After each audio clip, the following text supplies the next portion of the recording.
Good morning, Fort McMurray, Wood Buffalo, and the rest of the world. You've tuned in to the Mac City Morning Show. I am your host, Elliot Pierre, and we're going to start this episode off the same way we start every episode off, with a moment of gratitude. I know that you could be doing a million other things with your time, and the fact that you spend it with us truly does mean the world to me. So thank you. On that note, Tanner, hit him with the intro.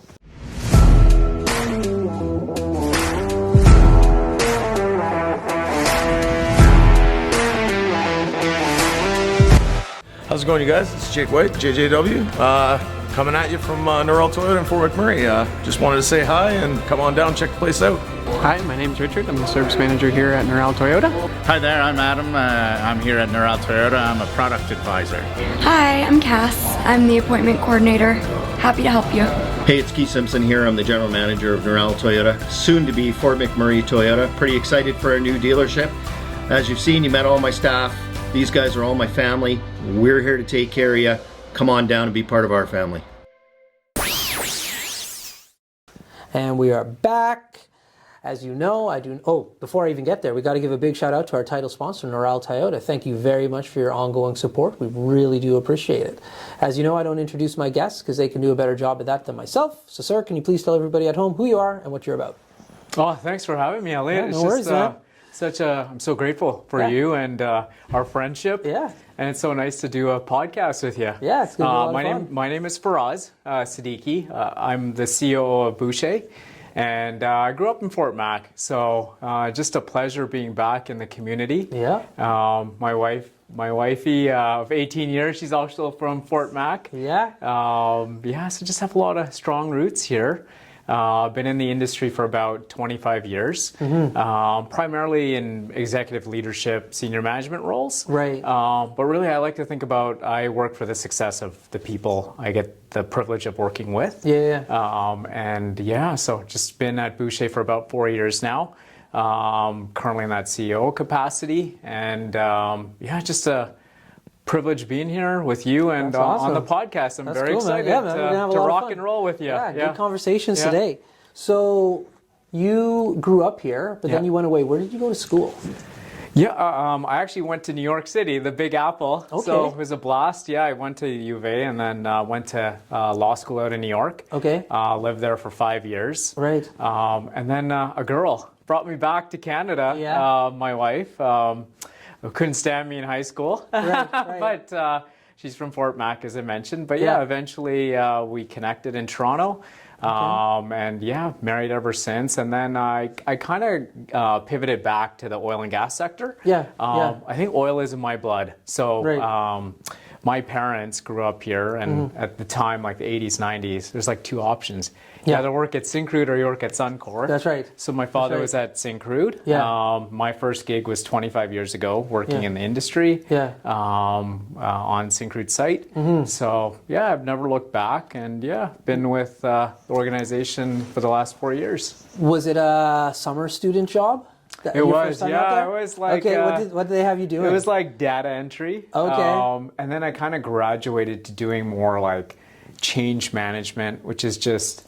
if there's a change to a contract, project controls type stuff. And then, I found it really provocative, like just the whole industry and kind of like what it could be. Right. Not what it was. Right. And I think it was the people. Yeah. Like the people are so down to earth in Fort Mac, and like, I always feel like the trees like pray for me when I land here. Yeah, for sure. So like spiritually. So it was just natural. Like I think that feeling never leaves you. Yeah. Like so even when I was in New York, which I love the fast pace and everything, but I think the tools I picked up there helped me progress here back in Canada. Yeah, for sure. And really contribute back to Alberta, and that's where I've been for the last 20 plus years or so. It's so true though. Like even like right now we're out at your guys' head office, and like we're further north. We're like outside of Fort McMurray a little bit, still in Wood Buffalo.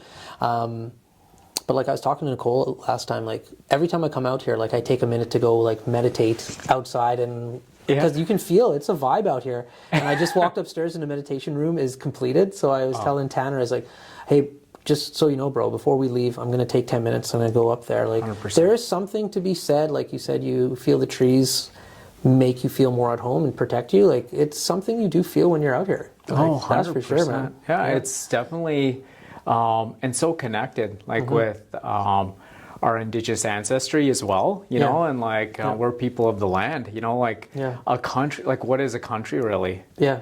It's just a bunch of, you know, it's land, but it's the people, That's right? And their connection to the land. That's right. So I really feel congruent with the Bouchier culture. And I think that's the other thing I love about Bouchier is just, you know, like in the 25 years, I don't think I've ever worked for a better culture than Bouchier. You know, it's just a culture where everyone feels valued. That's right. So yeah, it's just a pleasure. And our building, you know, grace of God, you know, humbly, it's a beautiful place to work. Very welcoming to clients. That's right. To our people, like That's our right. 1,200 strong folks as well. It's just great connecting with everyone here. You can kind of feel, you know, our values, our culture in the building. But it's got a good modern touch too. It's very representative of the culture that you're trying to showcase and 100%. That you're trying to build. And like we're filming a few different episodes in different spots, so like everybody at home is going to get an opportunity to see some of the cool rooms. Nice. But yeah, it's an amazing place to come and visit and hang out, and 100%. It's got a vibe when you come out here. There's no doubt about that. Absolutely, yeah. So you've known your wife for how many years? Like when did you meet her? You're both from here, so like how? Yeah, so she, like, geez, I'm dating myself here, but probably. I actually don't want to date her. You don't have to give the date. Don't do that. Like, don't get in trouble. But how old were you? I was probably, I met her when I was in like St. Gabe's. Like, St. Gabe's is like a little elementary school in Thickwood. Everybody knows, don't worry. Right, and I don't know if this is like nationwide or just local. It goes nationwide. You're pretty profound, Elliot, so you never know. That's right. But yeah, I was at St. Gabe's. She was at St. Anne's at the time. So I've known her ever since I was a teenager. I'm 75 now. Okay, there you go. I tell her, like, I'm 95, so I'm an old man. No, I'm in my 40s now, so to do the math, it's almost been 30 years, I'd say. I met my wife when I was 5 years old. Oh, get out of here. She's born and raised here as well. Oh, wow. So, like, I met her. I felt a connection with you. Yeah. We were in we weren't even in ECS yet. Okay. And so, I met her when I was 5, and, like, we didn't start dating at 5. But, no judging. Yeah, that's right. But I've known her for years. And so, like, I won't say your wife's last name, but I went to school from literally ECS probably until your wife's family moved away when I was in grade 6. I was going to school with Nadia pretty much that whole time. So you went to Gabe's, so that means you grew up in Thickwood. I did, yeah. Okay. Yeah. What part of Thickwood? Robin Crescent. Oh, yeah? Yeah. Okay. Yeah, so then, but prior to that, we were on Earl's Court. Yeah. So that's like, Earl's Court is about like 5-minute walk to St. Gabe's. That's right. And then, we moved over to Robin Crescent, which is like Thickwood Heights. Yeah. To get, That's right. The heights, the hills of Thickwood. Yeah. What was it like for you growing up in Thickwood? Because it's... Thickwood's an I love Thickwood. I bought my first house in Fort McMurray, Thickwood. Yeah. But I grew up in Dickinsfield. Okay. And our producer Tanner, who you met, Tanner grew up Tanner's downtown. great. Okay. And Tanner went to comp. One of the comp guys. Yeah. And so anyways, and I'm assuming you went to Westwood or Merck. I went to Merck. Yeah. Okay. Yeah. Another point in my column. Nice. So, but every part of Fort McMurray has a different vibe. What was growing up in Thickwood like for you? It was definitely a melting pot. You know, like, I never saw, like, race or gender. Like, I just saw some beautiful souls. Yeah. And it's because we were from so many diverse backgrounds, That's right? And, That's right. So I would definitely say it was a melting pot of greatness. Because, you know, I stay in touch with a lot of my friends from the 90s, and they're all done really well for themselves. Like, there's something in the water. That's right. Like, I mean, they're in that decade, not to say it wasn't around in the 2000s, but they're all doing great things, entrepreneurial. A lot of them are execs as well. Right. Or, you know, field leaders. So, but yeah, I definitely say it was a melting pot. Yeah, for sure. Up there. And then, we really enjoyed, like, the outdoors. Yeah. Like, just... you know, like the green belts right there. That's right. We would walk to Mac Island down the trail, down the hill. Okay. Go mountain biking, play soccer. Yeah. A lot of outdoor rinks, play a lot of hockey growing up. Okay. So very cool. Yeah. Sweet. Well, because it's something I've recognized, the melting pot, like you said, and I think part of the Mac City Morning Show is to like showcase the culture of Fort McMurray to the world. Yeah. But that was the big component. Like growing up here, there was no such thing as color. Yeah, 100%. Like, you're 5, I'm 5. Yeah. your whatever culture, like, because it was such a small knit community, you didn't care. You didn't have options to hang out with, really. Like, 100%. So, and it was a struggle for me when I moved to Edmonton to like further my education, and I saw people hanging out in silos. Right. Yeah. And my cousins were in Edmonton, like, oh yeah, we hang out in this silo. I'm like, this is weird.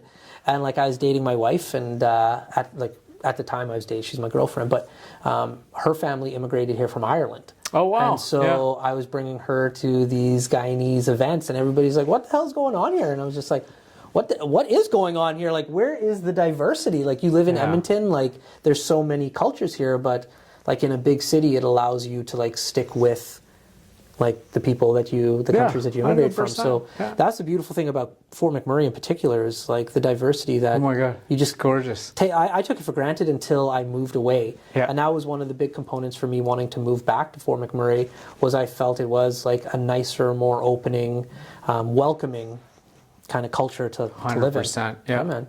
But listen, Tanner just knocked on that door, so that means we are out of time, unfortunately. That being said, before I cut you loose, everybody gets a shameless shout out or plug. So you have the mic, the camera, the lights. Have fun. Well, I definitely want to talk about Bouchier. There we go. You know, just our culture, which I hit on. This year actually marks our 25th anniversary for Bouchier.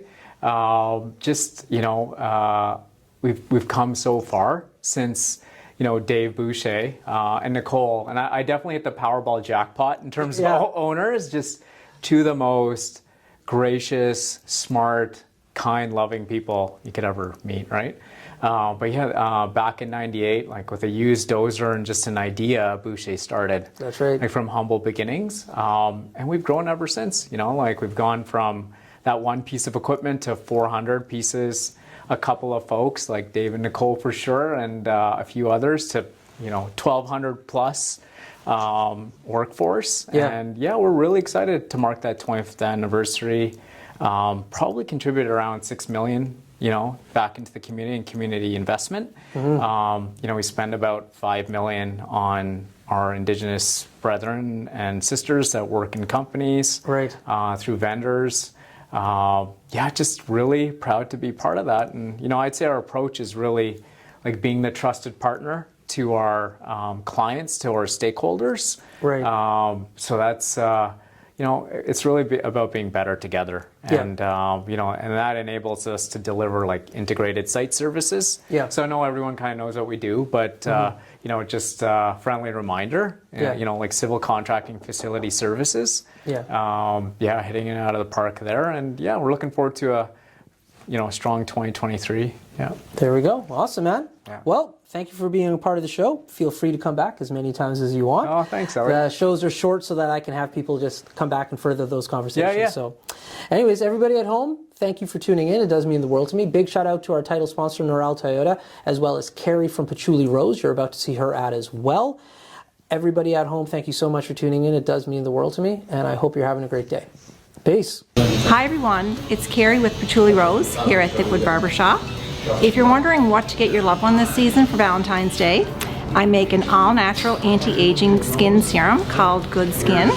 It's good for men and women, and it's available for purchase here at the Barbershop, downtown at the Corridor Shops and Events, and on my website. Thank you for your support. What a deadly old way to end another morning show. Later, boss. It's so ballistic!